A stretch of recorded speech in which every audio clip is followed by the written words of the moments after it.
The Apple, la pantalla estoy compartiendo.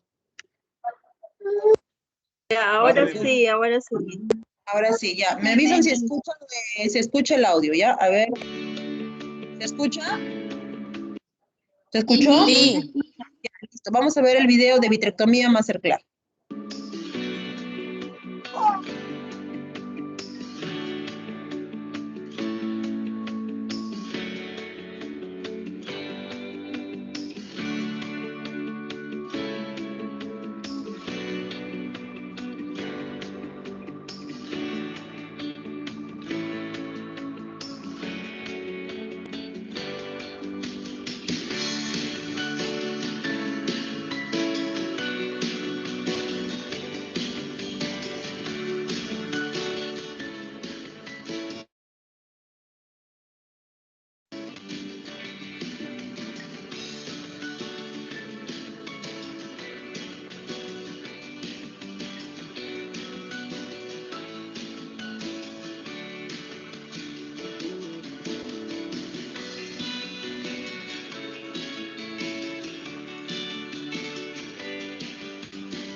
Ya, ahí por ejemplo se está viendo ya el interior del globo ocular iluminado, ¿no? Recuerden que les dije que entraban como tipo dos ondas, una era la iluminación y una era el vitrector que iba justamente a aspirar todo el vitrio.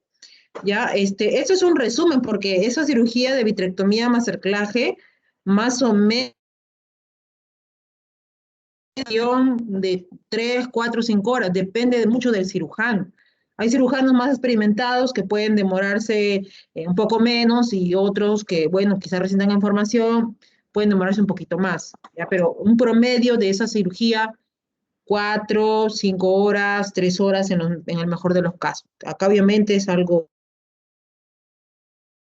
resumen, ¿ya? Vamos a continuar. Ahí se ve cómo está aspirando el vitrio. Este es el vitrector que está aspirando, esta es la luz.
Listo, chicos.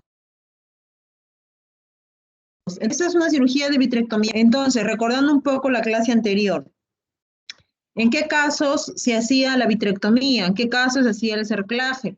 En los casos de desprendimiento de retina, ¿ya? Entonces, por ejemplo, no solamente había lo que era la vitrectomía o el cerclaje, sino también había otra técnica que era la retinopexia neumática, ya que esa ya se encargaba de inflar un gas dentro del ojo del paciente para sellar esa retina que está siendo desprendida. Cualquiera de las tres técnicas, dependiendo del grado de afectación. Eso siempre y cuando haya desgarros o haya desprendimientos de retina parciales, pero ustedes ya saben que en desprendimientos de retinas totales ya no hay nada que hacer, el paciente pierde la visión y es irreversible. Asimismo, ustedes tienen que saber quiénes son los pacientes que tienen factor de riesgo de contraer un desprendimiento de retina.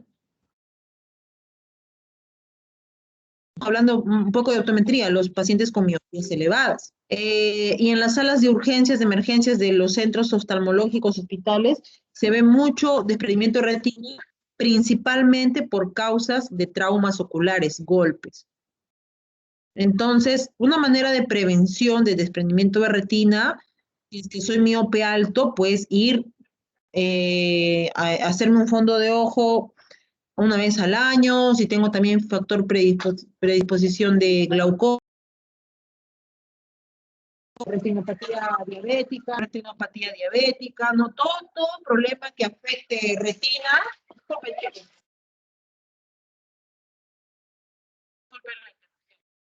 desprendimiento de retina, todo problema retinal, y justamente hoy día vamos a ver problemas maculares, todos esos pueden conllevar a que luego el paciente pueda tener un desprendimiento de retina.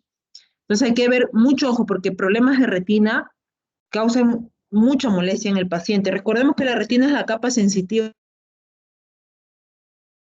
Entonces, algo que le pueda afectar, definitivamente va a afectar agudeza visual, parte central si es que es mácula, como vamos a ver el día de hoy, y parte periférica si es que es alguna zona extramacular.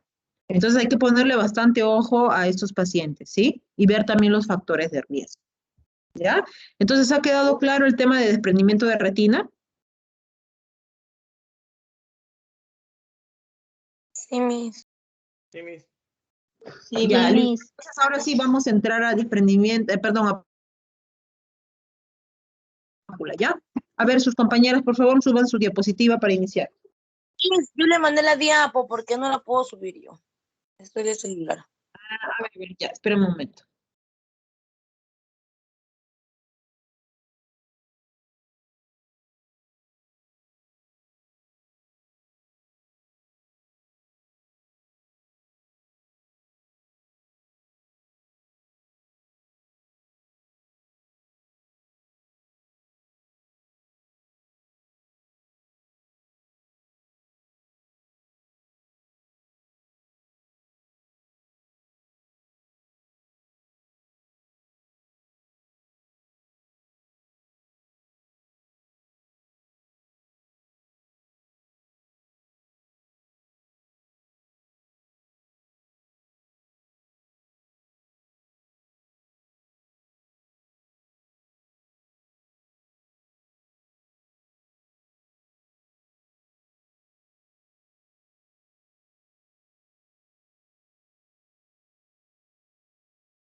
A ver, está cargando, ¿ya?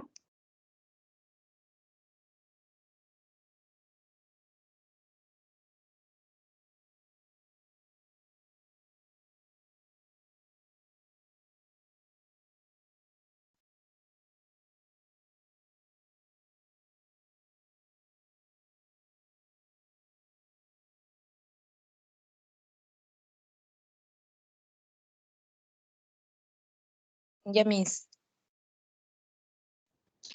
Ya, listo. Entonces, ya. Póngale ahí, veo 15 diapositivas y me asusto porque patología macular es bien amplio el tema. Bueno, vamos a ver cómo está el contenido, pero 15 diapositivas parece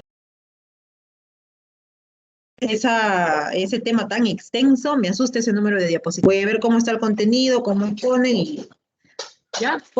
Póngale tomar el control, por favor. mm, ¿Usted no lo puede pasar nomás y yo voy hablando? Ya, a ver, esperen un momento. Ya, listo. A ver, pueden empezar. Ya, bueno. Buenas noches, Miss. Buenas noches, compañeros. Nos ha tocado poner a mi compañera y a mi compañera Mónica Portugués y a mí, Alexandra Pérez, patologías maculares. Hablaremos un poco sobre qué es la mácula. La mácula es una zona de la retina que se localiza en el polo posterior del globo ocular, en su área más central, y tiene color amarillento por los pigmentos que produce. Es el área de mayor concentración de conos, lo que la convierte en la zona de mayor agudeza visual. Es decir, que la visión central, y es la que utilizamos para leer, mirar y ver los colores.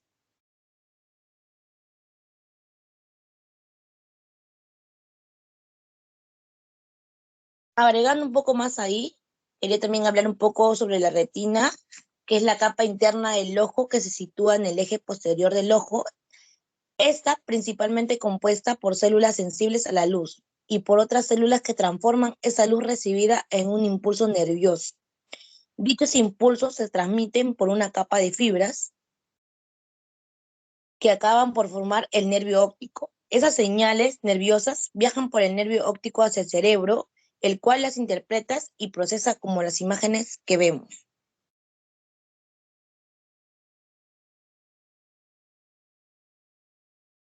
La siguiente.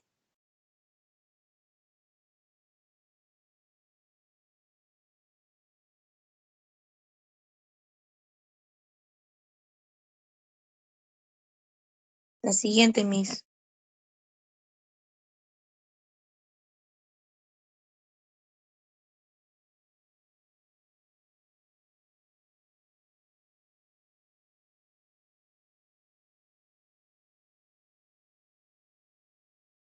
Ya, discúlpame que se colgó, creo. A ver, un momentito. Me avisa si lo puedes ver. Ya.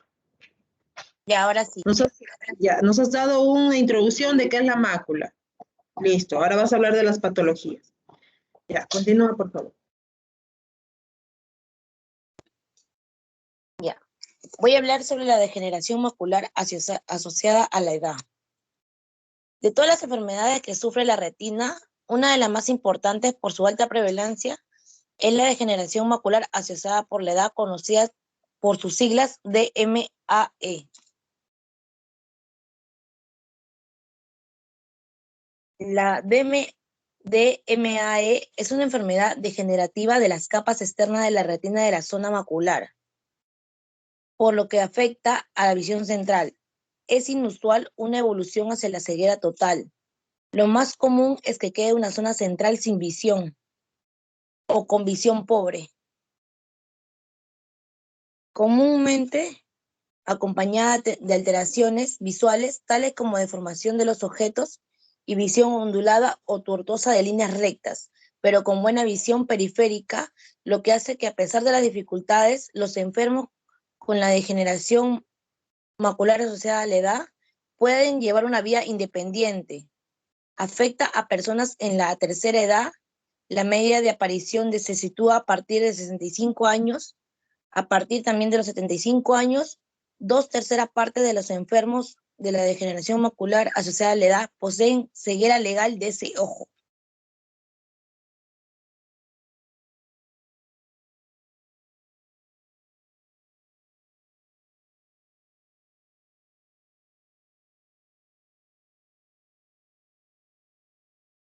Un ratito.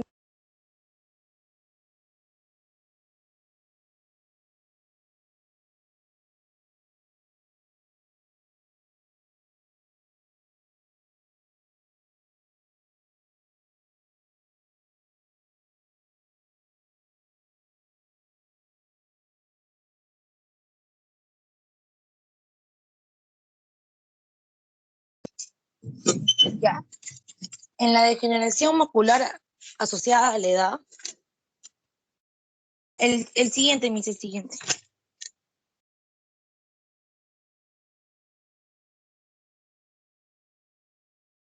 Hay dos tipos.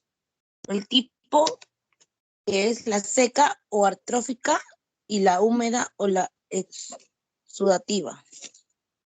La seca es la forma más común de esta dolencia, representando el 85 al 90% de ambos casos, y su incidencia es mayor en personas de más de 50 años debido al debilitamiento de la mácula. En cuanto a la húmeda, los vasos sanguíneos crecen debajo de la mácula. Estos vasos derraman fluido en la retina, causando deformación en la visión y puntos ciegos.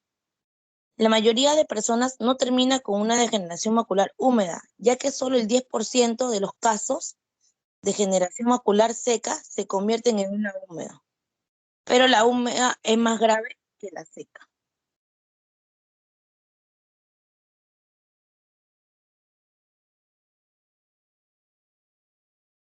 En cuanto a tratamientos, nos indican inyecciones intravítreas, medicamentos y también, bueno, cirugía.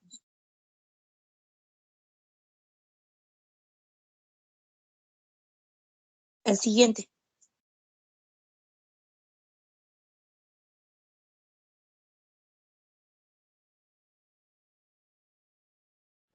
Ya, antes de pasar al siguiente, me has dicho un término que quisiera que nos expliques un poquito más. Nos has dicho que los pacientes que sufren de degeneración macular pueden ya catalogarse también o de sufrir de...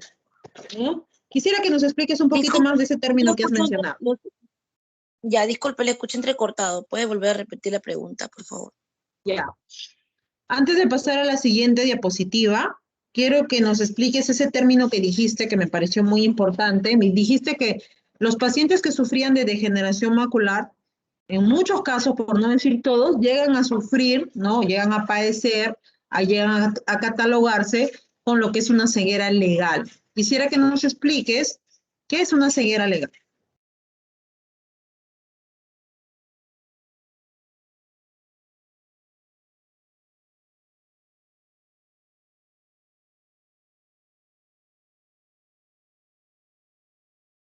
Que a pesar que le pongan lentes, algo así, no debe llegar a ver más. No sé, no me responda con otra pregunta. Lo estoy preguntando lo que usted ha mencionado. Usted ha dicho, los pacientes con degeneración macular pueden llegar a sufrir de ceguera legal. Perfecto. ¿Qué es la ceguera legal? Yo siempre les pregunto lo que ustedes exponen, lo que ustedes ponen en sus diapositivas, siempre les pregunto eso. No estoy preguntando cosas que no ha dicho, que no ha puesto. Usted ha dicho así, los pacientes que sufren de degeneración pueden llegar a tener ceguera legal. Perfecto, explíquenos qué es la ceguera legal.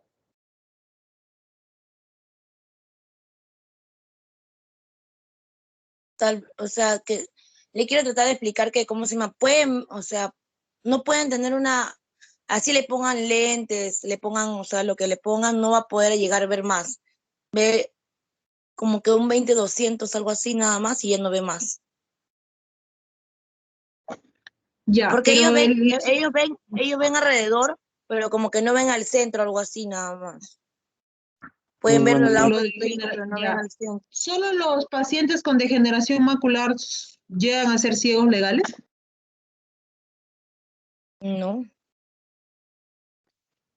Por eso, ¿qué es la ceguera legal? No le estoy preguntando más o menos qué es una, lo está explicando. Estoy preguntando qué es una ceguera legal. Miren, un paciente con ceguera legal, un ciego legal, es ¿Una baja un visión? estado, ¿ya? Claro, un ciego legal podría estar dentro de un paciente con baja visión. ¿Por qué? ¿Qué diferencia hay de una ceguera con una ceguera legal? ¿Qué diferencia hay? En la que el ciego Que no legal tiene todavía tiene un remanente, sí, tiene un remanente de visión. El ciego legal todavía tiene un remanente de visión ciego totalmente, pero esa pequeña visión no le permite realizar cosas con normalidad como otro paciente. O sea, tiene limitaciones. Es como un discapacitado visual. Entonces, la ceguera legal es una discapacidad visual que se puede deber a factores como patologías, como está mencionando su compañera, la degeneración macular. Entonces, el ciego legal no es un ciego total, ¿no?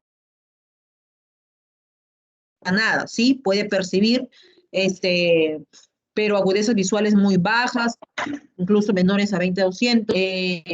Y además, si nos enfocamos en lo que es la degeneración macular, pues obviamente también diremos que el paciente con degeneración macular, como dice su compañera, la dificultad que va a tener en la visión en su campo visual va a ser la central, ¿no? Porque la periférica, si es que la retina está buena y solo la mácula está afectada, la retina periférica va a estar bien.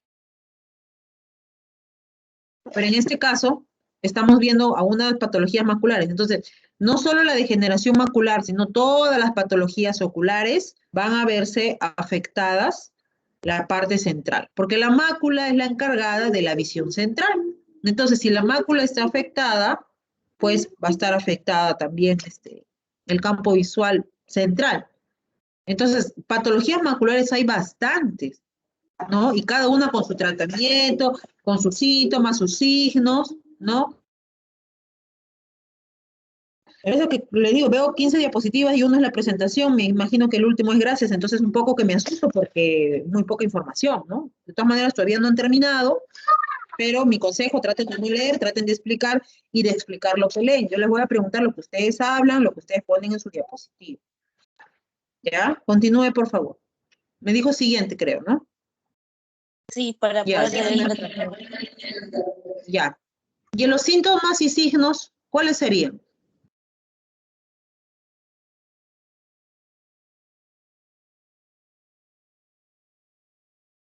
Bueno, le voy a decir los factores de riesgo, ¿no? Los factores de riesgo pueden ser la genética, que se ha mostrado que es más prevalente que si hay antecedentes familiares, obviamente que lo van a traer.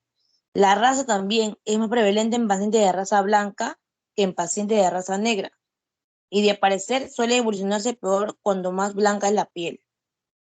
También cuando fumamos cigarro, el riesgo de contraer o empeorar una degeneración macular en pacientes fumadores es hasta 5 veces mayor.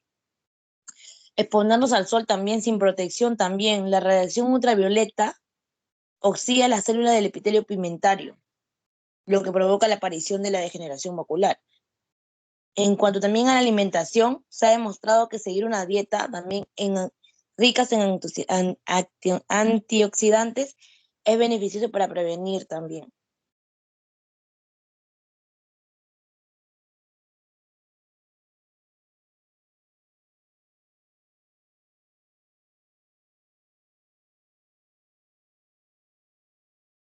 En cuanto a síntomas, sufren pérdida parcial de la visión, también ven anomalías en líneas rectas que parecen onduladas, o sea, como le dije, manchas, visión borrosa o visión distorsionada. Esos serían los síntomas.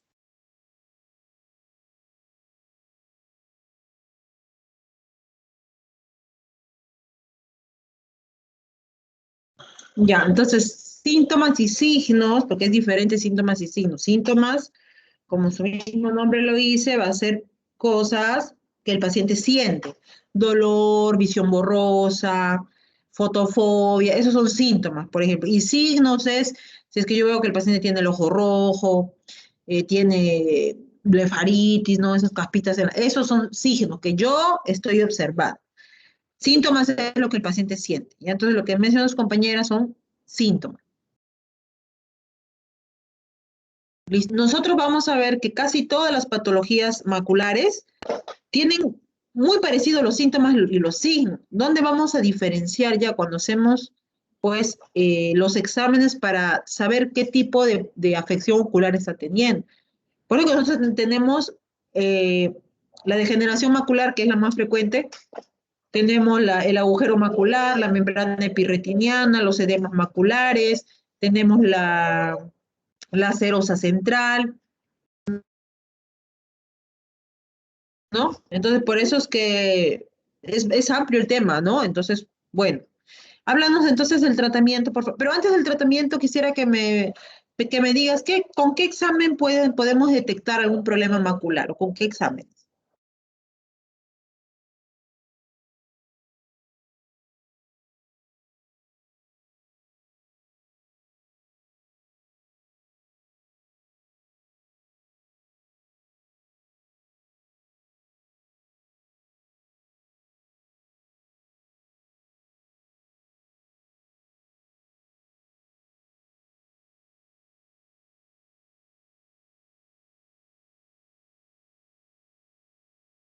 Disculpe, no la escuché.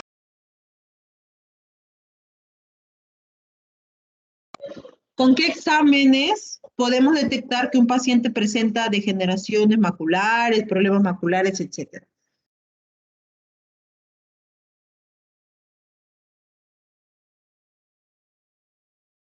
La cartilla de Hansler,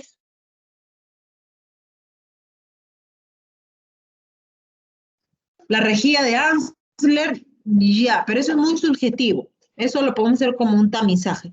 Pero ¿qué exámenes definitivos ya te dicen que el paciente tiene un problema macular y exactamente el diagnóstico?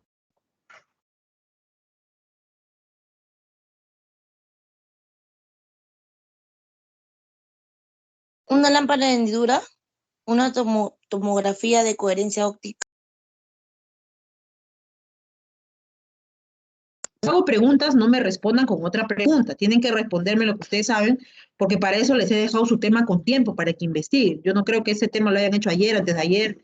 Imagino que ya están investigando. Pero bueno, lámpara de hendidura para hacer un fondo de ojos, sí se puede realizar, pero no es tan preciso como hacer otros exámenes, como lo que ha mencionado su compañero, el Tomografía de OCT. coherencia óptica. Exacto, el OCT, que es la tomografía de coherencia óptica de la mácula, porque en OCT tenemos de dos tipos, de tres tipos. Tenemos el OCT de mácula, el OCT de nervio óptico y el de cámara anterior. Entonces, en este caso, lo que utilizamos es el OCT de mácula, justamente. ¿Ha traído alguna fotografía de OCT para ver cómo se ve un problema macular? No solamente está la imagen de... Bueno, falta información ahí. Ya, a ver, continúe, por favor. Hablar del tratamiento. En cuanto al tratamiento, en la actualidad se están estudiando nuevos tratamientos para la degeneración macular. En la forma seca o el tipo seco, se recomienda dejar de fumar y mejorar nutricionales. Pueden hacer frenar su avance, dice. En la forma húmeda se puede tratar el líquido que entre en la mácula para que la retina pueda reabsorberlo y evitar que crezcan nuevos vasos por medio de un tipo de medicamento llamado anti-VEG. Esos medicamentos ¿Qué medicamento? Ajá. ¿Qué es medicamento un es ese? antiinfactor de crecimiento endotelio vascular. Explícanos un poquito de ese medicamento que nos estás mencionando.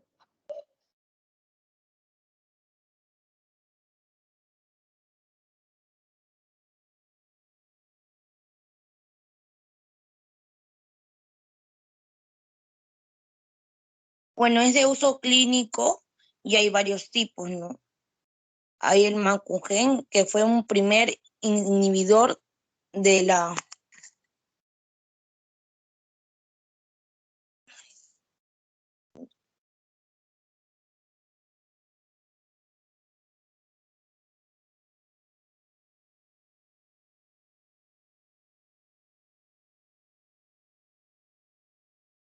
reducen el crecimiento de nuevos vasos sanguíneos o edemas también. Eso es lo que hace el medicamento a la hora de inyectarlo.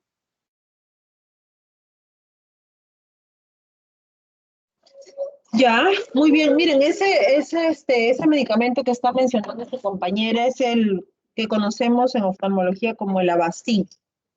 El Avastin, en realidad, alguna vez creo que es una droga utilizada en pacientes con cáncer, específicamente cáncer de colon, ¿ya? Pero en la oftalmología, con los estudios que se han dado, se ha descubierto que también podría manejarse el problema de la retina, problemas maculares específicamente con esta inyección intravítrea, ¿no? Entonces, se utiliza actualmente en problemas maculares, problemas de retina, porque tiende a reabsorber líquido subretinal que puede causar luego desprendimientos, edemas maculares, ¿no? El tema de la degeneración macular más asociado está en la edad, obviamente, y tiene que ver mucho la nutrición. Como su compañera dijo, hay nutrición, antioxidantes, etc. Entonces, bastante importante la nutrición. Y en el caso del tratamiento, las inyecciones intravítreas, como estamos viendo ahí en la imagen que ha puesto su compañera. Profesora, ¿cuántas inyecciones? 1, 2, 3, 4. Va a depender del estado del paciente. Generalmente son de 3 a 4, he visto hasta 6 inyecciones que le ponen a los pacientes. Depende mucho del estado. Porque va mejorando. Depende mucho del estado. Sí, depende del estado. Ahora no es que le pone y el paciente 20-20, no, es poco a poco. Básicamente también para mantener la visión que tiene, ¿ya? Entonces, depende de las dosis y todo eso. ¿Listo? Puede iniciar, puede continuar. Ya la siguiente, Miss.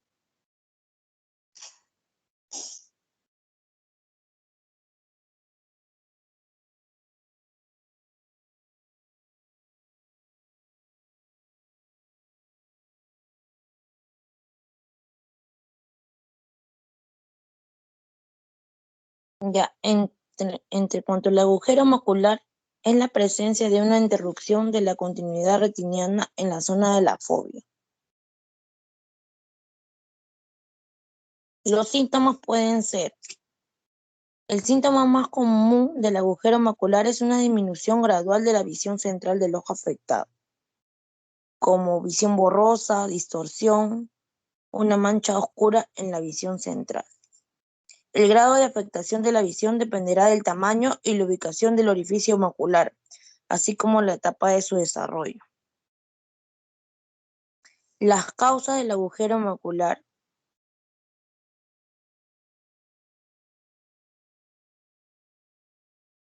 Comúnmente afecta a personas mayores de 55 años y ocurre con más frecuencia en mujeres. La gran mayoría de los casos se desarrollan espontáneamente sin una causa obvia. Por esta razón, no existe una forma efectiva de prevenir su formación y desarrollo. Si se desarrolla un orificio macular en un ojo, existe un riesgo del 5 al 15% que se desarrolle en el otro ojo. ¿Qué quiere decir una causa idiopática? Ahí dices tipos, agujero idiopático y secundarios, ¿no? ¿Qué significa la palabra idiopático? Sí, pero todavía no termino de explicar. Estoy yendo de a poco. Ya, cuando terminas, entonces te pregunto, ¿ya? Está bien. Ya. Varias condiciones pueden aumentar el riesgo de formación de agujeros maculares, incluyendo una atracción vítrea, porque el vitrio es el gel que llena el interior del ojo. Con el envejecimiento normal, el vitrio puede encogerse y alejarse de la retina, a veces creando un agujero macular en el proceso. También una causa puede ser una lesión o un trauma. Algunas personas desarrollan agujeros maculares después de un traumatismo cerrado. Enfermedades diabéticas del ojo, alto grado de miopía. Las personas miópicas también pueden crear un agujero macular.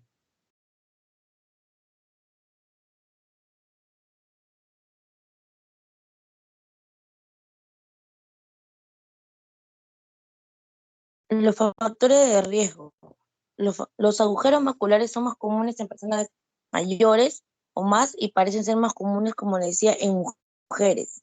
La edad es principal factor de riesgo para el desarrollo de pliegue macular, pero los factores de riesgo adicionales incluyen una historia de un desgarro o desprendimiento de la retina, la diabetes, oclusiones venosas retinianas y inflamación en el ojo, uveitis. En cuanto a los tipos, ahí dice: existen dos tipos de agujero macular según el origen, ¿no? Y ahí donde vienen los agujeros idiopáticos. Más frecuentes, dices, aparecen en ojos sin patología previa de pacientes de la tercera edad. más frecuentemente en mujeres, su formación se debe a fuerzas de tracción que se ejercen sobre la fobia.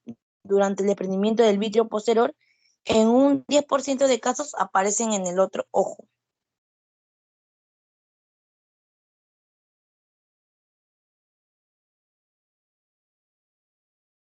Y los secundarios aparecen como consecuencia de traumatismos oculares, retinopatía solar y en pacientes con miopía magna, lo cuales tienen asociado frecuentemente en el agujero la presencia de desprendimiento de la retina.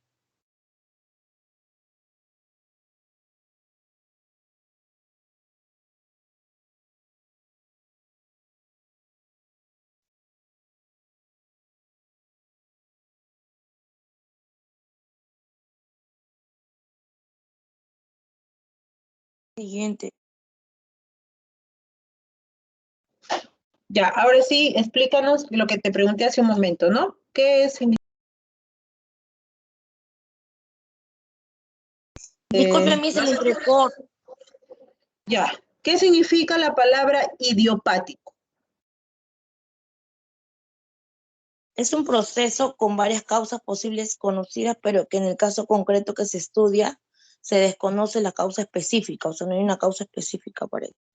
O sea, es una causa desconocida, que no se sabe por qué se ha dado el agujero en este caso. ¿Así sería? Ya, sí. Exactamente. Eso es. No solamente causas idiopáticas existen en problemas oftalmológicos, ¿no? Podemos ver causas idiopáticas en varias enfermedades. Ya, entonces, cuando ustedes escuchan la palabra idiopático en alguna patología, ya se sabe que es una causa desconocida, que en la ciencia no ha encontrado un por qué se presenta esta enfermedad. Agujero macular, hay agujeros que pues, aparecen de la nada y otros, como dijo su compañera, secundarios, o sea que hay otra patología preexistente que ha causado el agujero, como por ejemplo retinopatías diabéticas, edemas, puede También ser. altas, miopías altas. También. Entonces, esos ya son secundarios, o sea, son luego de patologías existentes, existen estos tipos de afecciones de agujeros. Y en el caso de para hallar el agujero macular, ¿cuáles serían? Disculpe. ¿Qué exámenes se realizarían para hallar agujeros maculares?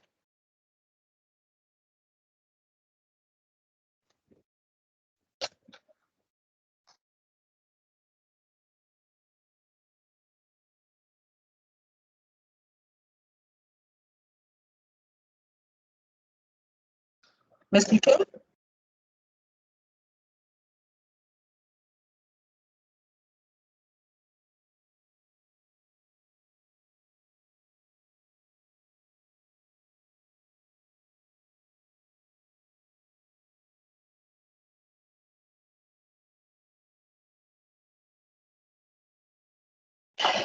¿Me escuchó, señorita? ¿Me escucharon los demás alumnos? Ay, ya, igual que el desprendimiento, ya, igual la Macular. OCT, exacto. O sea, específicamente exámenes que van a hacer que se pueda ver el fondo de ojo, se pueda ver la retina, para hacerlo más fácil. ¿Ya? Puede continuar. Ya la siguiente. Ahí está. Gracias. En cuanto al tratamiento, la vitrectomía es el tratamiento más común para los agujeros maculares.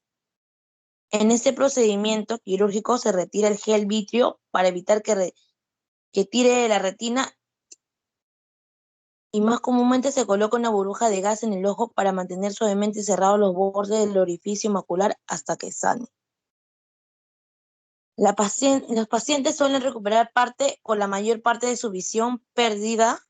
Las posibles complicaciones del procedimiento incluyen formación de cataratas, desprendimiento de retina, infección glaucoma, sangrado y reapertura o persistencia del orificio macular.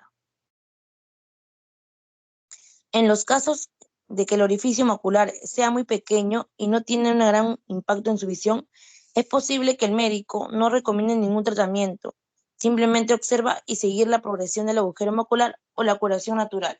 En este caso, sería importante someterse a exámenes oculares de seguimiento regulares según lo determinado por el oftalmólogo para detectar y tratar cualquier problema en forma temprana.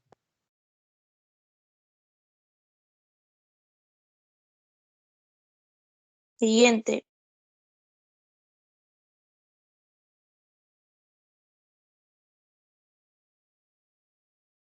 Ya, entonces estamos viendo que ahí también la vitrectomía, que lo vimos en desprendimiento de retina que se utilizaba, también se utiliza acá. Básicamente es para que el oftalmólogo pueda trabajar sobre la zona retinal, ¿no? Porque al estar el vitrio ahí, pues le va a dificultar. Ya, entonces también acá, pero también en agujeros maculares también se suele poner el Avastin, que es la ampollita. ¿Ya? A ver, vamos a continuar. Un momento. Ya, vamos con el...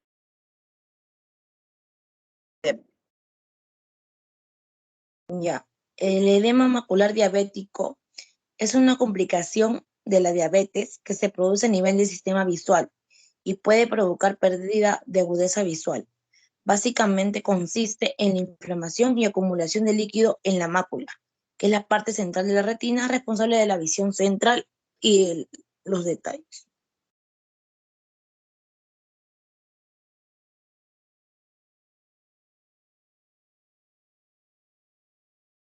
El edema macular suele producirse en personas que padecen de retinopatía diabética en sus fases más avanzadas. Cuando se producen escapes de fluido en los vasos sanguíneos de la retina, también pueden asociarse a otras enfermedades de la retina. Siguiente.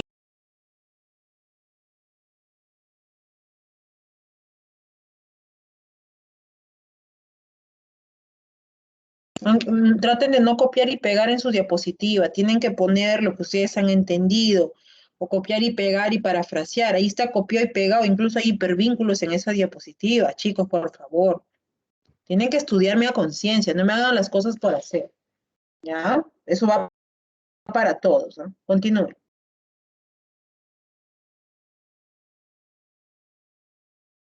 En cuanto a las causas, los pacientes con diabetes pueden sufrir los efectos de su enfermedad en diversos órganos de su cuerpo, incluido como los ojos. La retinopatía diabética es una patología que consiste en la obstrucción de los vasos sanguíneos de la zona retiniana, en la falta de riego sanguíneo, isquemia, y en la formación de nuevos vasos que son más débiles y se rompen con facilidad provocando hemorragias y encharcamientos en la retina, que son los edemas. Este complejo proceso de deterioro de la retina puede llevar a la aparición del denominado edema macular diabético, la causa más importante de pérdida visual en las personas que sufren diabetes, que se produce cuando la acumulación de fluidos y líquidos afecta a la zona central de la retina, que es también la encargada de la visión del detalle, de los colores y del movimiento.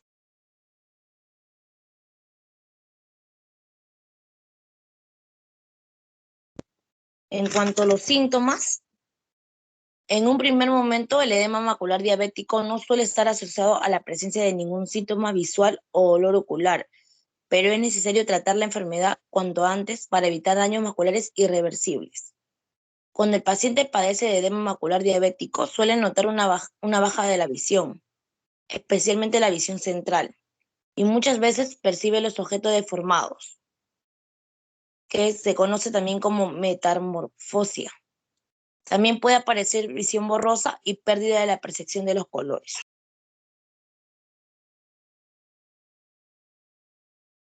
En cuanto a diagnóstico, tradicionalmente los especialistas en oftalmología emplean un examen de biomicroscópico para realizar el seguimiento de la retinopatía diabética y diagnosticar el edema macular. Pero actualmente se emplean la angiografía con fluoresceína para conocer el estado de los vasos de la retina y detectar puntos de fuga y valorar así el sistema de isquemia macular y la tomografía de coherencia óptica macular.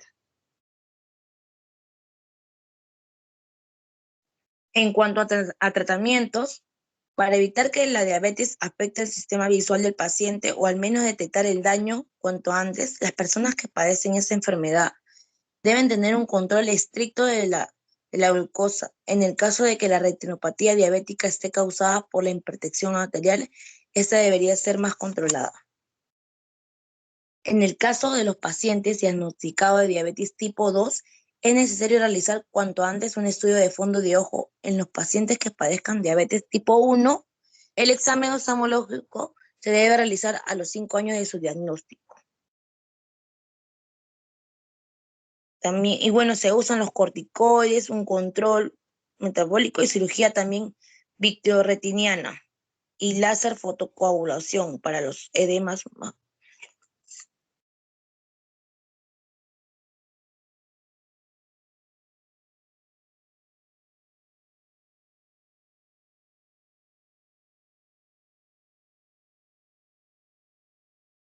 Misa, ella quería agregarle sobre el edema macular cistoide, pero no está la diapo ahí.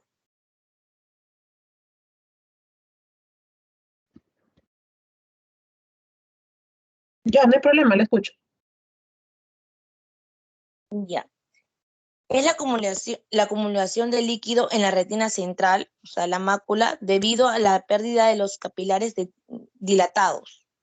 Una de las causas es la causa más frecuente de un resultado visual deficiente posterior a la cirugía de catarata, porque es una causa incierta en sí. Los tratamientos se utilizan diferentes tipos de agentes antiinflamatorios, no esteroides, que se pueden administrar de forma tópica o sistémica.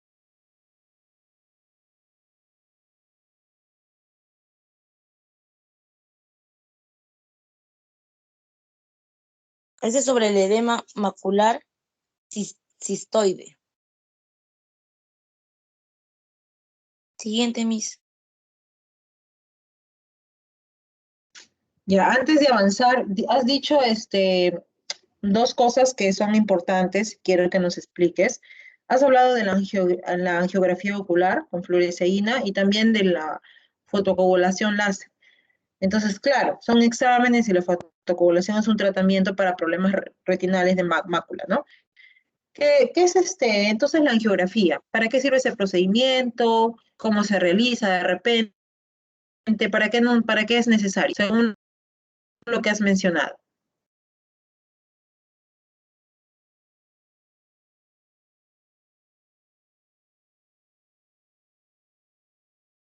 Es para diagnosticar enfermedades de los vasos sanguíneos.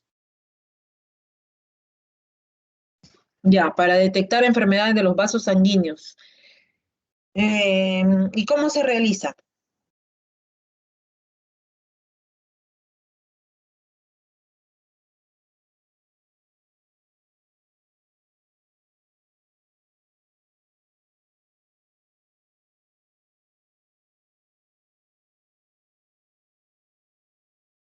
Con un pequeño tubo ingresando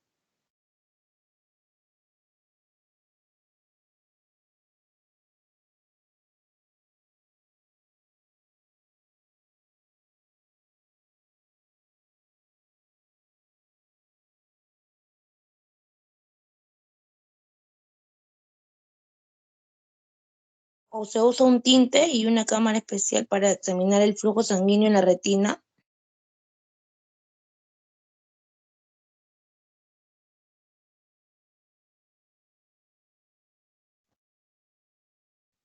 No me responda con otra pregunta. Yo estoy preguntando lo que usted ha mencionado. Vuelvo a repetir, no estoy preguntando algo que usted no ha hablado. Usted ha dicho Le estoy respondiendo, Miss, que es un examen la ocular y angiografía se se usa un utiliza, ¿no? tinte Se y puede una cámara utilizar. especial para examinar el flujo sanguíneo de la retina.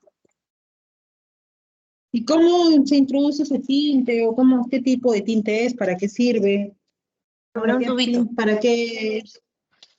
Ya, mi amor, un tubito, pero ¿por dónde? ¿Por dónde se ingresa ese tubito?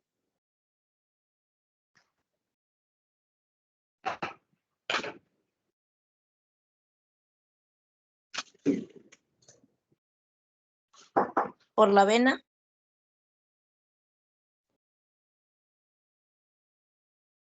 Por la vena, exactamente. Ya, entonces, Al paciente se le inyecta fluoresceína vía endovenosa y mientras la fluoresceína va ingresando al ojo se van tomando fotografías de la retina. Entonces, la angiografía tiene varias fases, desde que el medicamento ingresa al ojo hasta que sale. ¿Ya? Entonces, primero se llenan las arterias, luego se llenan las venas y luego ya que se va a excretar por vía renal, por la orina. Entonces, en esos pacientes que tienen insuficiencia renal, por ejemplo, no se puede realizar la angiografía porque el medicamento se bota por ahí, el paciente orina un poco amarillo porque es el color de la fluoresceína. Entonces, pacientes con insuficiencia renal no se indica fluoresceína. Ahora han salido nuevos equipos para hacer angiografías, le llamamos angiografía sin contraste, o sea, ya no se inyecta fluoresceína. Objetivos son modernos y nos permiten tomar fotografías de la retina como si estuviéramos haciendo una angiografía. Entonces, bastante importante, interesante, y ustedes tienen que ir actualizándose. Ya no se pueden quedar solo con la clásica, ustedes tienen que investigar. Eso es lo que tienen que hacer, ese es su deber como estudiantes. Y como profesionales también van a tener que seguir haciendo. Entonces, cuando les pregunto, no me respondan con otra pregunta porque les estoy preguntando lo que usted está hablando. Ahora, la otra pregunta que le hice fue la fotocoagulación láser que usted habló. ¿Para qué sirve ese procedimiento?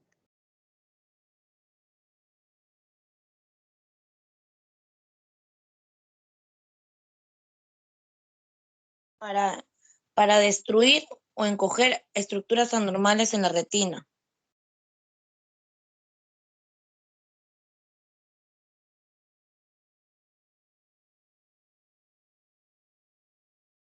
Para destruir. La panfotocoagulación láser destruye células. Para encogerme. La panfoto dos tipos de láser, tenemos el argón y el JAG láser. El argón, que es el panfot, sirve para hacer como tipo cicatrizaciones. Si es que, claro, si el paciente presenta de repente una pequeña hemorragia, un pequeño desgarro, que luego puede convertirse en un desprendimiento, en un agujero, etcétera, se pone panfotocoagulación, o sea, láser argón que tiene la propiedad de cicatrizar, quemar, como si estuviéramos soldando sellando, específicamente, sellar la retina. A diferencia del JAG láser, el JAG láser sirve sí para destruir, para abrir, para romper, ese sí. No hay que confundir los láser que se usan en oftalmología. Tenemos el JAG y tenemos el argón. En la panfotocoagulación se utiliza el argón y en el JAG láser se usa, el JAG láser, perdón, se usa básicamente en iridotomías cuando queremos hacer abertura de iris para que drene el humor acuoso. Se utiliza en capsulotomías cuando se quiere abrir la cápsula se ha opacado luego de una cirugía de cápsula. Entonces, esas cosas son importantes que ustedes vayan aprendiendo. Ya cuarto ciclo tienen que ya saberme esas cositas y si no, preguntar. ¿Ya? A ver, continúe, por favor. Mira, siguiente, creo que ya terminé, le toca a mi compañera. Ya culminó, le toca a su compañera ya. A ver. Maculopatía miópica. Sí, le paso la palabra a mi compañera y ahora le toca a ella. Gracias. Buenas noches, Miss. ¿Miss me escucha? Sí se le escucha, puede continuar con la exposición. Bueno, Sin leer y explicando su tema, por favor, ¿ya? Ok, Miss. Bueno, a mí me toca hablar sobre la maculopatía miópica, ¿no? Bueno, este es un trastorno, ¿no? Macular que se adquiere a consecuencia de una miopía magna, ¿no? Que la miopía magna es cuando se superan las 6 dioptrías. Ya que en la mácula miópica existe un alargamiento del globo ocular, ya que da lugar a un estiramiento anormales a todas las estructuras. Bueno, se sabe que las personas con miopía magna tienen un riesgo superior de padecer pues un desprendimiento de retina. La siguiente, Miss. Ese es como un concepto que he hecho de maculopatía miópica.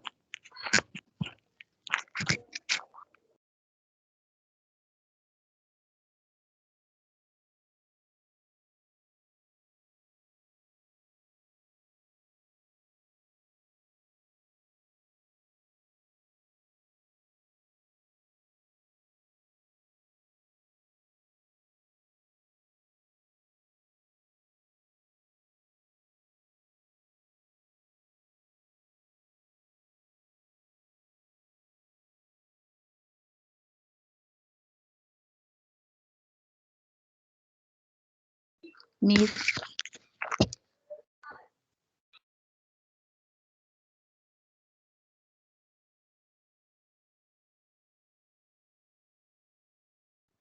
Como no me dice siguiente, no estoy siguiendo, señorita. No sé si va a hablar más de la maculopatía mióptica en el concepto.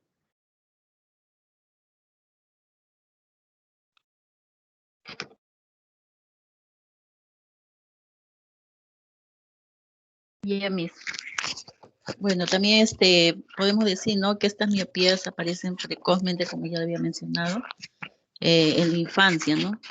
Y que este crecimiento puede durar durante años, ¿no? Ya que los ojos con miopía magna son los más largos de lo normal, eh, hasta el punto que la retina se va estirando conforme aumenta su tamaño. También podemos decir que se sabe que las personas con miopía magna tienen un riesgo 10 veces superior de padecer un desprendimiento de retina. La siguiente, Miss.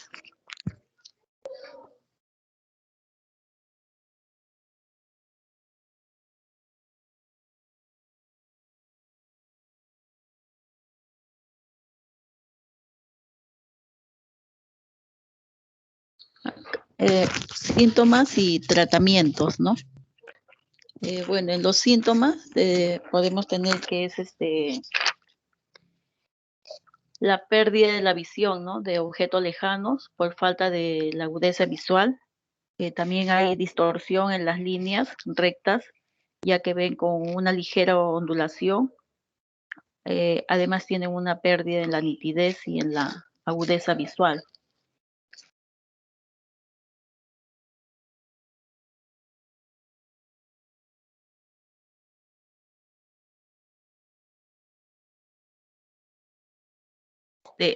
Refieren una disminución de visión importante, ¿no? De baja luminosidad.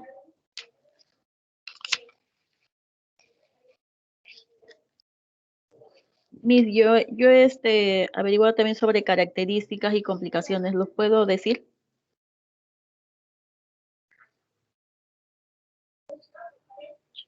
Claro, no hay ningún problema. Mientras más información hayan investigado, mucho mejor. Ya, bueno, las características le voy a nombrar, ¿no? Por así tenemos las hemorragias en monedas, ¿no? En moneda, que se dice, ¿no? Que son llamadas así porque son alineadas, redondeadas y rojizas, ¿no?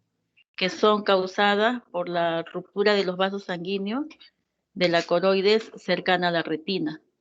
También tenemos las estrías del LACA, que son como fisuras en la membrana, ¿no? Fisuras son en la membrana del epitelio pigmentario, llamados también, llamado en la membrana de Bruch. También tenemos otra característica que son en las placas de atrofia corioretiniano, ¿no? Estas son las zonas blancas que se observan en el fondo del ojo, ¿no? Que es la esclerótica y que es visible por el adelgazamiento de la retina y la coroide. Otra característica también tenemos el estafiloma posterior. El estafiloma es una deformación, ¿no? Que va hacia adentro de la retina y esta es causada pues por el adelgazamiento de todas las capas del ojo, ¿no? Más común se produce en el nervio óptico. Y algunas complicaciones que he investigado, por ejemplo, el agujero macular, ¿no? Que son agujeros en la zona de la fobia y es debido a la fragilidad de los tejidos, ¿no? También la fobioesquisis, que es una enfermedad desconocida, pero ya que la tecnología pues ha avanzado, ¿no? Gracias a la OCT, esta patología o sea, podemos detectar esta enfermedad, ¿no? Es una patología que es la atracción del vitrio o de una membrana retiniana. También, pues, otra complicación puede ser la membrana neovascular coroidea, que son vasos sanguíneos que crecen en la coroides y estos atraviesan entre la coroides y la retina. Y estos, cuando sangran en la retina, pues, producen la pérdida de la visión, ¿no? Esas serían las complicaciones.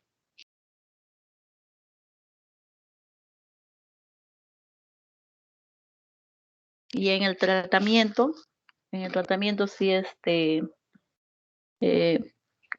bueno, que no tiene cura, ¿no? En sí no tiene cura esta enfermedad, pero que se trata de dar una mejor calidad de vida al paciente, ¿no? Y tratar de frenar o de hacerlo más lenta la enfermedad, ¿no? Que no sea prolifere más la enfermedad y esté más, tratar de frenar y que no avance, ¿no? Dicha enfermedad, la enfermedad, perdón.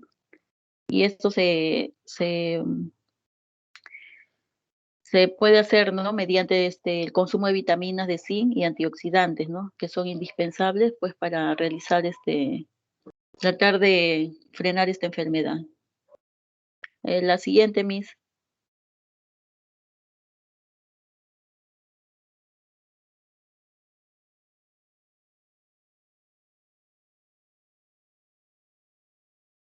Ya, bueno, aquí voy a hablar sobre la membrana epirretiniana, ¿no?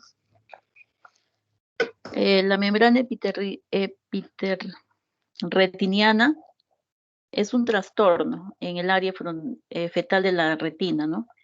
A la que llamamos la mácula, ¿no? Y la mácula, pues, es la parte más importante de la retina, ¿no? Ya que con ella reside, pues, la visión central, sobre la visión del detalle y la visión del movimiento, ¿no? Es la que crece en la superficie de la mácula un tejido fibroso, ¿no? Degenerativo, que produce cambios en el tejido nervioso, ya que hay por debajo y por tanto pues nos conduce a una pérdida visual y anomalías en la percepción de los objetos y imágenes. Bueno, podemos decir, ¿no? Porque en algunos pacientes, pues, cuando se desarrolla sobre la retina o sobre la parte del fondo, una especie de un tejido. En el fondo de la retina, es como un tejido membranoso, retiniano, ¿no? Pero es tan transparente que a veces no es percibido por el paciente, ¿no? Y el paciente sigue viendo con la misma nitidez y no percibe que tiene esa membrana epirretiniana, ¿no? Pero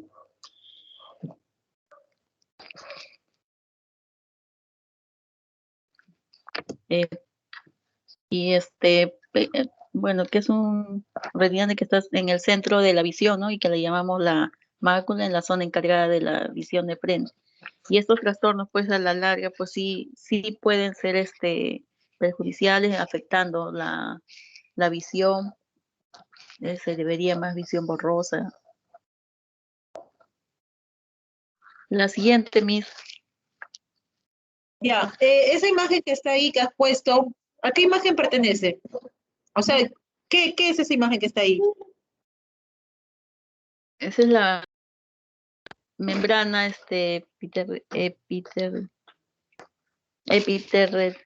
epirretiniana, y cuando se cubre es Ya, cuando aparece esa pequeña membrana, ¿no? Que cubre todo eso, pero como es transparente, entonces normalmente, o sea, el paciente no se da cuenta que tiene esa membrana encima de la membrana epirretiniana, ¿no? Al aparecer esa membrana epirretiniana, lo cubre.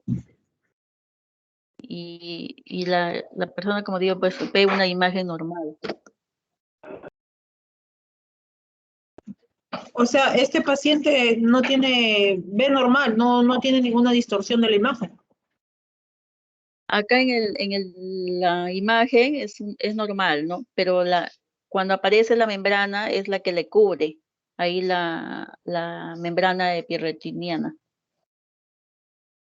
Ya, está bien, pero esa imagen, ¿de qué equipo es? Esa imagen que has puesto ahí, ¿de qué examen es? ¿De qué equipo es? Es de una mácula normal.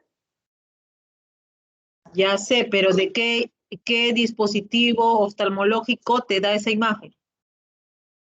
Alguna tomografía, una ¿Qué OCT. tipo? Una OCT, exactamente. Esa imagen que estamos observando ahí es una OCT de mácula. ¿Ya? Ujú. Entonces, ese OCT de mácula ahí está normal, ¿ah? Solamente que hay unas pequeñas membranitas encima, pero no veo ahí un daño muy grande. ¿Ya? Por eso es que te preguntaba por qué le habías puesto ahí, que, bueno, qué tipo de examen era. Pero ya, está bien, es un OCT de mácula, ¿ya? A ver, continuamos. Ya, Miss. Listo, síntomas y tratamiento. Sin leer, explicando, por favor.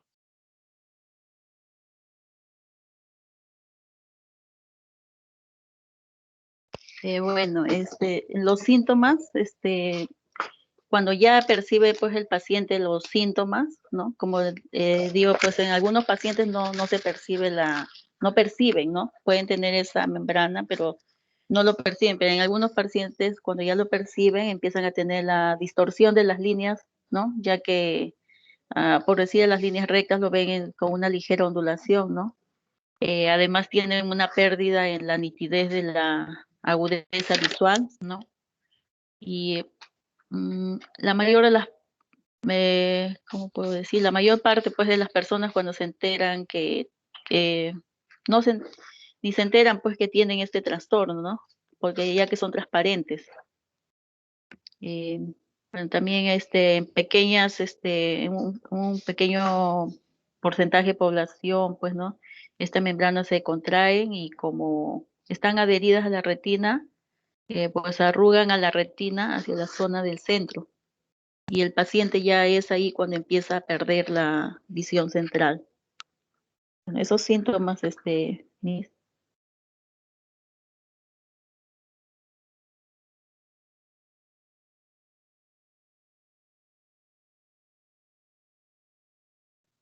los tratamientos. Eh, Eso es el tratamiento mayormente es con cirugía, ¿no? Con una especialidad con una vitrectomía, ¿no? Que es una operación que se hace, ¿no? Pues, entonces, se trata pues de extraer el gel que rellena el interior del globo ocular, ¿no? Y a continuación, pues se procede la extracción de ese tejido, a despegar ese tejido eh, y que eh, del tejido sano, ¿no? Para que nos siga produciendo, para que ya no siga produciendo pues un daño sobre ese tejido sano. Entonces, se hace con la vitrectomía.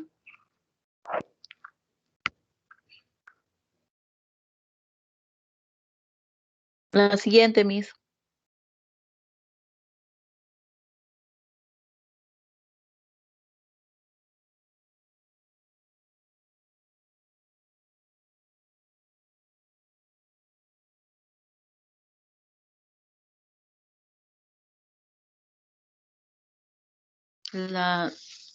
Me toca distrofia maculares hereditarias, ¿no?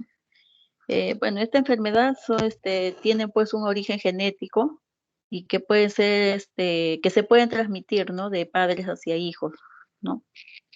Y también pues se caracterizan, ¿no? Por una pérdida visual central bilateral y anomalías maculares simétricas. La mayoría pues se presenta, ¿no? En los primeros 2 décadas de su vida, de la vida, con una amplia gama de hallazgos que se puede encontrar, ya sean clínicos o electrofisiológicos, psicofísicos e histológicos. Las distrofias retinianas son un conjunto pues, de enfermedades hereditarias que provocan una pérdida progresiva y severa de la visión, ya que alteran pues, la anatomía y función de la retina. Por ejemplo, acá tenemos la enfermedad de Stargardt, ¿no? Esto es pues una degeneración precoz de la mácula de causa genética, o sea, hereditaria, ¿no? Y esta distrofia pues se presenta como pérdida visual central en los primeros años de la adolescencia.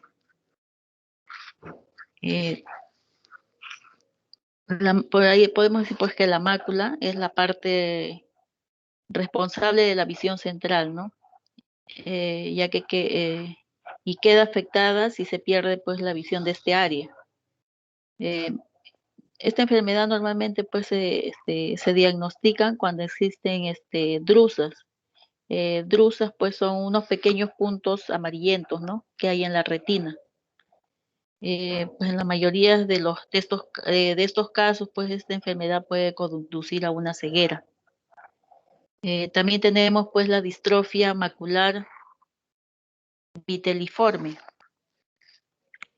Es una distrofia macular genética, también hereditaria, que es caracterizada por la agudeza visual central, ¿no? Metamorfopsia.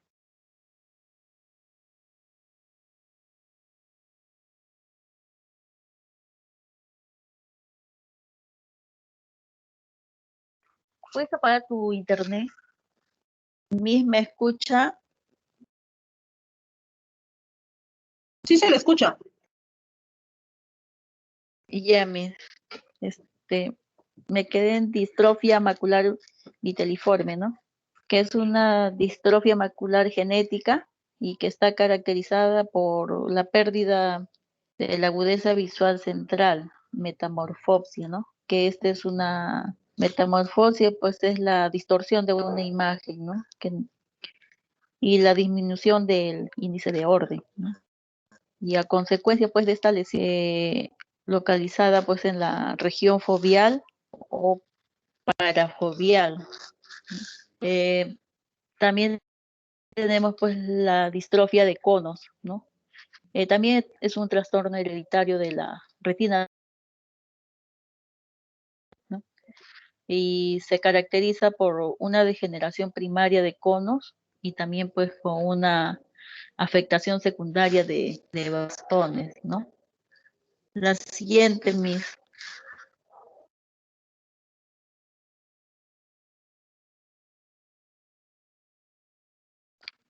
Las maculopatías tóxicas. Bueno, estos son medicamentos que pueden provocar una toxicidad, ¿no? Ya que son debido a unos fármacos. En una enfermedad ocular adquirida, poco frecuente, debido pues a la exposición a largo plazo a cloroquinina o hidrocloroquinina, ¿no? Estos son dos medicamentos, dos fármacos que pueden producirnos pues unas disfunciones visuales, como por ejemplo pues una baja visión e incluso una ceguera, ¿no? El antineoplásicos, ¿no? Antineoplásicos, estos son sustancias que nos impiden el desarrollo de algún crecimiento de algunas células tumorales malignas, ¿no? Que se pueden volver cancerosas.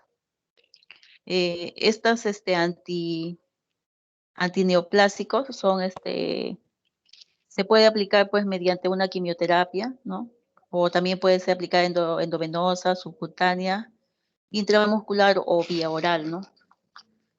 Eh, y, eso mayormente son los medicamentos que se pueden aplicar, ¿no? En estos antineoplásicos, ¿no? Por ejemplo, pues una característica pues es que en la mácula se evidencian pues depósitos blanquecinos situados pues en las capas retinianas internas, así como un posible edema macular. En estos casos pues puede afectar a la visión, ¿no? Esas son unas características de un tumor, podría llamarse, ¿no? O maligno. Los antipsicóticos pues también son fármacos que se usan pues para el tratamiento de psicosis. También tiene pues el sinónimo de neuroléptico o tranquilizantes, ¿no? Que son fármacos para tranquilizar, ¿no? Que se usan para un tranquilizante. Eso es todo lo que me ha tocado a mí exponer. Ya, listo, muy bien. Entonces ya nos ha hablado un poquito más del... Su compañera Alexandra nos ha hablado de las patologías maculares, podríamos decir, más frecuentes, ya como las agujeros, la degeneración macular. Esas son las más frecuentes. Ahí les ha faltado la serosa central que se da por altos niveles de estrés. Ya, los edemas también se dan por estrés, las serosas. Esa parte les ha faltado, ¿ya? De todas maneras, yo voy a reforzar, no se preocupen. Les voy a dar un break de 10 minutos para culminar ya con el reforzamiento. ¿Está bien? Ya, muchas gracias. Listo, 10 minutos de break y empezamos con el reforzamiento hasta donde nos alcance el tiempo y luego el miércoles continuamos. Ya 10 minutos de break.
Ya chicos, vamos a continuar. ¿Me escuchan?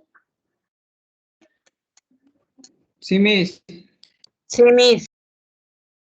Sí, Listo. Entonces, ¿pueden ver la diapositiva? Lo acabo de subir, lo que son el reforzamiento de patologías maculares. Patologías maculares, perdón. Sí, Miss. Ya. Vamos a reforzar un poco la exposición de sus compañeras, ya hasta el tiempo que nos alcance, porque ya nos queda poquito. Entonces, vamos a recordar un poquito de lo que es la mácula. Nosotros ya conocemos, ustedes ya han visto la retina, ¿no? La mácula es una zona de la retina. Ya más o menos se encuentra hacia el lado temporal del nervio óptico. Ya, entonces también nos ayuda para nosotros cuando vemos un fondo de ojo poder saber qué ojo es, si es derecho o izquierdo por la ubicación de la mácula. Claro que también nos podemos guiar de la ubicación del nervio óptico, ¿no? Hay que recordar que el nervio óptico siempre está al lado nasal y la mácula siempre está al lado temporal. Entonces, especificando la mácula, les dije que era una zona de la retina, más o menos la parte central yéndose un poco al lado temporal, ¿ya? Tiene un color como tipo marrón, amarillento, como un pequeño lunar en la retina, ¿sí? Cuando nosotros hacemos un fondo de ojo lo podemos observar de esa manera, como una pequeña mancha. Y esta mácula, esta porción de la retina nos va a ayudar a nosotros a tener una buena agudeza visual. Es la zona de máxima agudeza visual y nos permite tener una visión con detalles, con movimientos y sobre todo una visión a color. ¿Por qué? Porque ahí se van a encontrar los conos. Los conos son los fotorreceptores que nos brindan la visión de color. Entonces, si vamos a hablar de patologías maculares, se van a perder todas esas características que les acabo de decir. La visión en detalles, la visión de colores, la visión central, sobre todo. ¿Ya? Entonces, los pacientes con problemas maculares no solo van a disminuir su agudeza visual central, sino también van a disminuir los detalles de las cosas y van a disminuir también el contraste y el color de las cosas. También, si nosotros hacemos una evaluación de un test de colores a un paciente con problemas maculares, también vamos a ver que le va a costar distinguir los colores, porque al estar afectada la mácula, también se van a afectar los conos. ¿Ya? Entonces, en esta zona de la retina, llamada mácula, nos permite también distinguir los rostros, las caras de las personas, nos permite hacer las lecturas tranquilamente, sin ningún inconveniente, ya que, vuelvo a repetir, es la encargada de la visión central. Si queremos hablar de su tamaño, podemos decir que tiene unos 5 milímetros de diámetro y su grosor es mucho más reducido que toda la retina. Es por eso que la mácula en sí es una depresión de la retina, no tiene la misma superficie, sino que cuando llega la parte de la retina, cuando va a llegar a la mácula, se deprime, se hace como un hundimiento, que se va a ver muy bien cuando se hace un OCT. ¿Listo? Entonces, acá estamos viendo una imagen de un fondo de ojo, se está observando el nervio óptico y se está observando la mácula, ¿no? Entonces, según lo que les he explicado, que les he dicho que gracias a la mácula y al nervio óptico podemos saber qué ojo es derecho o izquierdo, esa imagen que les estoy mostrando, ¿qué ojo es derecho o izquierdo?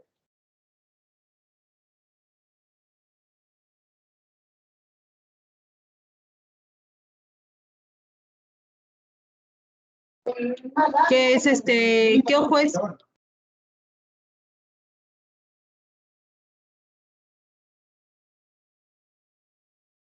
Derecho, Miss. No es derecho. Izquierda, Miss, porque está el nervio Izquierdo, exacto, izquierdo, pues si les estoy, claro, muy bien.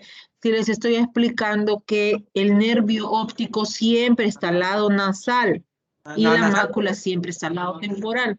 Claro, entonces, si el nervio óptico siempre está al lado nasal, ese ojo que estamos viendo ahí es un ojo izquierdo. Pero hay que saber ya, viendo el fondo de ojo, saber diferenciar si estoy frente a un ojo derecho o frente a un ojo izquierdo. ¿Ya? Entonces, ese es un ojo izquierdo, es un fondo de ojo sano, y tenemos el nervio óptico con su excavación fisiológica normal, que tiene un valor de 0.3 a 0.4. Y la mácula, se ve la mancha fisiológica normal. No se ve ninguna dificultad ni ninguna patología. ¿Listo? Entonces, sigamos. Acá, miren, ese es una OCT. Ya sus compañeras han traído también algunas imágenes de OCT, ¿no? ¿Qué significa OCT? Tomografía de coherencia óptica. Ahora, como les dije hace unos momentos, el OCT existen de 3 tipos. El OCT que va a evaluar mácula, el OCT que va a evaluar nervio óptico y el OCT que va a evaluar segmento anterior. Entonces, en este caso, obviamente, lo que se busca es evaluar mácula. Entonces, acá en la imagen estamos observando un OCT de mácula, ¿no? Y ahí observamos también una mácula normal. ¿Cuál es la mácula? La mácula es esta zona de hundimiento, esto de acá, esta represión. ¿Sí? ¿Pueden observar ahí que estoy dibujando sobre la diapositiva? Sí, Miss. ¿Sí? Ya, perfecto. Entonces, esa zona que les he ahí encerrado en un círculo, esa es la mácula, ese hundimiento, esa depresión es la mácula. Y ese OCT es un OCT de una mácula normal, ¿sí? Entonces, si yo hago un OCT, que ustedes lo pueden trabajar en esto también en centros privados haciendo exámenes, ¿no? Entonces, y si yo veo esto de aquí, ¿no? Si yo veo esto de aquí, estoy frente a una mácula normal. Entonces, es importante que ustedes sepan lo normal para reconocer lo anormal, ¿ya? Entonces, esa es la mácula normal, ¿ya? Y este OCT que estamos viendo, nos permite porque el OCT hace un corte histológico, entonces nos permite ver todas las capas de la retina. ¿Cuántas capas tiene la retina? 10, ¿no? 10. Entonces tenemos acá la mácula. Acá dice fobia. Profesora, fobia, mácula, ¿es lo mismo? ¿Son sinónimos? No. La fobia es una parte de la mácula, no específicamente la parte central, porque también tenemos la fobiola, que está más interno todavía. ¿Ya? Entonces, la fobia es la parte central de la mácula, donde específicamente encontramos los conos. Ya acá vemos la fobia, vemos la MLI, dice acá, MLI, la membrana limitante interna. Vemos vasos sanguíneos. Si somos más específicos, podemos ver las otras capas de la retina. La capa nuclear externa, la capa plexiforme externa, la nuclear interna, plexiforme interna, miren que está en orden. Capa de células ganglionares. ¿Qué es lo que nace en la capa de células ganglionares? A ver, ¿qué me dicen? ¿El nervio óptico? Los axones del nervio óptico. Muy bien, chicos, exactamente. La cabeza del nervio óptico nace en la capa de células ganglionares, ¿ya? Entonces aquí también se puede observar, justamente cuando hay glaucoma se va perdiendo esta capa, estas fibras que la conforman se van perdiendo. Y lo podemos observar con un OCT. En este caso ya específicamente un OCT de nervio óptico, porque sabemos que el glaucoma afecta lo que es nervio óptico, ¿no? Entonces en este caso ya no se va a realizar un OCT de mácula, sino un OCT de nervio óptico que también me brinda las capas de la retina, pero adicionalmente me brinda la excavación de la papila óptica. Entonces eso le ayuda al oftalmólogo a saber en qué grado de afectación está ese glaucoma. Entonces, OCT es muy importante. OCT se utiliza mucho en oftalmología, ¿ya? Y es importante que ustedes lo conozcan. Entonces, regresando al tema, dice capa de células ganglionares, capa de fibras nerviosas retinianas, ¿no? Están las capas de la retina, pero también podemos ver las otras estructuras, ¿no? La coroides, que es la capa vascular, el EPR, o sea, el epitelio pigmentario de retinal, la membrana de Bruch, ¿ven? El OCT, un examen por excelencia. En este caso estamos viendo un OCT de una mácula de una retina sana. Ya no hay ningún problema acá. Ahora ya que hemos hecho ese preámbulo del concepto, ustedes han visto cómo es un fondo de ojo normal, han visto cómo es un OCT normal. Ahora sí, hablemos de las patologías. ¿Ya? Empecemos con la membrana epirretiniana. La membrana epirretiniana macular, también se le conoce como el MEI, supone, dice, el crecimiento de un tejido, no un tejido anómalo, obviamente, que no debe estar ahí. ¿Dónde? En la superficie de la retina, específicamente en el área macular. Entonces, en la mácula, que es una depresión o hundimiento, crece una membrana, una neomembrana, que no debería estar ahí. Entonces, esa membrana puede contraerse dice, puede contraerse produciendo así la disminución de la visión y la deformación de las imágenes. Entonces, al jalar, al contraer, pues obviamente la mácula va a afectar lo que es la visión central, la visión con detalles, la va a deformar. Su compañera cuando expuso dijo algo importante, Miss, la rejilla de Ansler. La rejilla de Ansler o el test de Ansler es un test muy fácil de realizar, es un test, un tamizaje que ustedes pueden realizar a sus pacientes, es súper fácil, solamente es una cuadrícula, ya les voy a enseñar más adelante, en donde el paciente mira una zona cuadriculada, ¿no? Entonces nosotros le preguntamos si las líneas las está viendo rectas o las está viendo onduladas, y son dos posibles opciones, ¿no? Que las líneas estén rectas, que el paciente nos diga, veo bien las líneas, o que nos diga, no, lo veo distorsionado, veo una mancha negra al centro. Si obtenemos la segunda respuesta, pues estamos posiblemente frente a un problema de mácula, ¿ya? Frente a un problema de mácula. Entonces, ahí hay que tener cuidado, pero la rejilla de Ansler es muy subjetiva, obviamente, que solamente con eso no me voy a yo guiar de que ya hay un problema macular, sino obviamente hay que hacer un fondo de ojo, un OCT, como estamos viendo. Eso ya son exámenes objetivos que me van a brindar pues realmente el diagnóstico. Entonces es importante ustedes que lo conozcan cada uno de ellos, ¿ya? Entonces acá estamos viendo un fondo de ojo con membrana epirretiniana y un OCT también con membrana epirretiniana. Miren que en el fondo de ojo hay que ser muy detallista para ver que algo está mal ahí, porque a simple vista parecería normal, ¿cierto? Entonces es por eso que el oftalmólogo, cuando ve el fondo de ojo, lo ve casi normal, pero el paciente presenta síntomas, manda a hacer lo que es el OCT, en este caso el OCT de mácula. Y claramente se ve que la fobia, la mácula está deformada, ¿no? Miren este OCT y comparémoslo con un OCT normal. ¿Sí? Acá se ve un poco mejor. Miren, un OCT normal, una mácula normal, miren una mácula normal, y miren acá este OCT de aquí, miren, totalmente hinchado. Entonces, ahí es claramente la diferencia. Es por eso, si ustedes saben visualizar un OCT normal, tranquilamente van a visualizar y van a darse cuenta cuando hay una tomografía que no está bien. Además, en el OCT no solamente sale esta imagen, no también sale datos de las fibras nerviosas, si hay una disminución de células ganglionares, ¿no? También nos salen otros datos, también nos sale cómo está el campo visual del paciente. Es un examen bastante completo. En este caso yo estoy trayendo el dibujo específico del OCT, pero el informe también sale en el dispositivo, ¿ya? Entonces acá estamos viendo una membrana epirretiniana. ¿Por qué se produce esta membrana, no? Se va a producir porque encima de la mácula se van a depositar unas células que vienen de la retina, ¿ya? Pero que pueden venir, dice, de las capas que se sitúan debajo de la retina, como el EPR. Entonces son células anómalas que se ubican ahí, que no deberían de estar.